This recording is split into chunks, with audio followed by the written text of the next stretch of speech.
ಇದು ಸ್ವಲ್ಪ ಸ್ಲೋ ಆಗಿ ಆಗುತ್ತೆ ಫ್ರೆಂಡ್ಸ್, ಬಟ್ ನೀವು ಆ್ಯಕ್ಷನ್ ತೊಗೊಬೇಕು, ನೀವು ಸ್ವಲ್ಪ ಪುಷ್ ಮಾಡಬೇಕು ನಿಮ್ಮನ್ನು ನೀವು ಆ್ಯಕ್ಷನ್ ತೊಗೊಳೋದಕ್ಕೆ ಅಂತ ಹೇಳ್ತೀನಿ.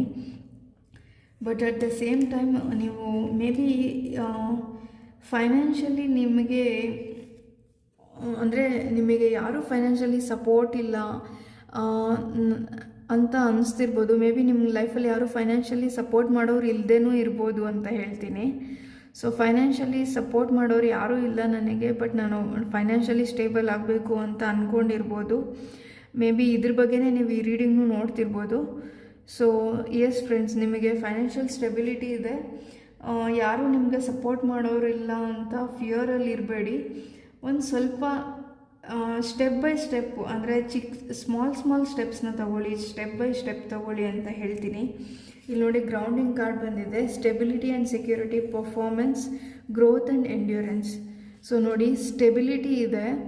ನೀವು ಗ್ರೋತು ಮತ್ತು ಎಂಡ್ಯೂರೆನ್ಸ್ಗೋಸ್ಕರ ನೀವು ಸ್ಟೇಬಲ್ ಆಗಿರಬೇಕು ಅಂತ ನೀವು ಅಂದ್ಕೊಂಡಿದ್ರೆ ನಿಮ್ಮ ಥಾಟ್ಸ್ನ ಗ್ರೌಂಡ್ ಮಾಡಬೇಕು ಅಂತ ಹೇಳ್ತೀನಿ. ಅಂದರೆ ಇವತ್ತು ಇದು ಮಾಡಬೇಕು ಅಂತ ಅನಿಸಿ ನಾಳೆ ಬೇರೆ ಇನ್ನೇನು ಮಾಡಬೇಕು ಅಂತ ಆ ಥರ ನಿಮ್ಗೆ ಥಾಟ್ಸ್ ಬರ್ಬೋದು.